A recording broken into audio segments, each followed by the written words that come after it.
గారు కానీ అదేవిధంగా మన బట్టి గారు కానీ మరి బట్టి గారి చేతులు అంటే ఫైనాన్స్ ఉంది. వాళ్ళ ఖమ్మానికి ఎట్లా కూడా కొంత ఆయన పక్షపాతం చూపిస్తాడు. మరి మీకు ఎప్పుడంటే అప్పుడు వారు నిధులు కూడా మంజూరు చేసేటువంటి అవకాశం ఉంది. కాబట్టి మరి మీరు ముందు గెలవాలి. గెలవకపోతే ఏముంటుందంటే వడ్డించేవాడు మానవాడైతే ఎక్కడ కూర్చున్నా కూడా మనకి కళ్ళు దొరుకుతుంది. అందుకని కొత్త కూర్చున్నా కూడా మనకి ఇస్తారాలు కళ్ళు దొరుకుతుంది. వడ్డించేవాడు మన వాడు ఏమైంది మనకి సగం ఆకలితోటి మనం కడుపు మార్చుకోవాల్సి వస్తుంది. దీని అర్థం ఏంటంటే ఈరోజు పైన మన గవర్నమెంట్ మనకు కానీ సర్పంచులు మన వాళ్ళు ఉన్నా కానీ మనం హ్యాపీగా వెళ్తాము. సర్పంచ్ మనల్ని మైక్ పట్టుతో పిలిస్తే అరే మన సర్పంచ్ అని చెప్పి హ్యాపీగా పోతాము.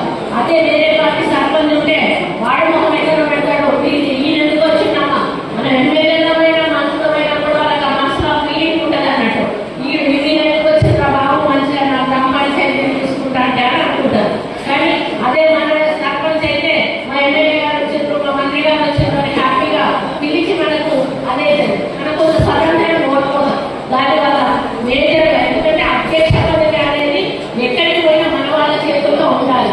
అదేవిధంగా ఈరోజు మున్సిపాలిటీలోకి వెళ్ళినప్పుడు కూడా చైర్మన్ మన వాళ్ళు అక్కడ ఉంటే మనకు హ్యాపీగా ఉంటుంది.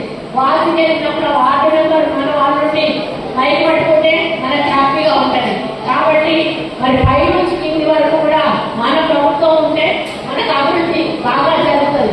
చైర్మన్ వేరే వాళ్ళు గెలిస్తారు అనుకోండి, వాళ్ళు ఏం చేస్తారు పక్షపాతం చూపిస్తారు. వాళ్ళ మనసులో ఉన్న చోట ఎక్కువ ఖర్చు పెట్టుకుంటారు. మనం అడిగినా కూడా ఇస్తారు, ఇవ్వాలి. దానివల్ల మీరు గెలిచిన వార్డులలో మీరు అభివృద్ధి చేసే అవకాశాన్ని కోల్పోతారు. కాబట్టి అన్ని వార్డులు గెలుచుకోవాలి, చైర్మన్ కూడా గెలుచుకోవాల్సిన బాధ్యత మనందరి మీద ఉంది.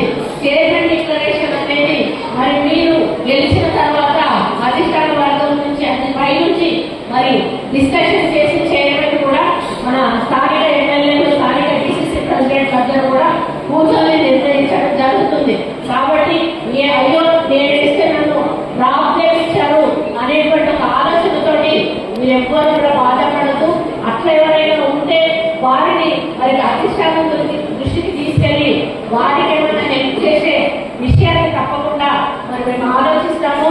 మీరందరూ కలిసికట్టుగా ఒక్క తాటి మీద నిలబడి మరి మీరు పని చేసినప్పుడే 100% కూడా మన అభ్యర్థులకు మనం గెలిపించుకునేటువంటి అవకాశం ఉంటుంది. కాబట్టి కొన్ని సర్పంచులలో ఎట్లయితే పట్టుదలతో మీరు గెలిపించుకున్నారో అంతకు రెట్టింపు పట్టుదలతో మీ ఎన్నికల్లో కూడా మీరు గెలిపించుకోవాల్సిన అవసరం ఉంది. మరి మొదటిగా కొత్తగా ఏర్పడిన మున్సిపాలిటీ అంటున్నారు. మరి మొదటి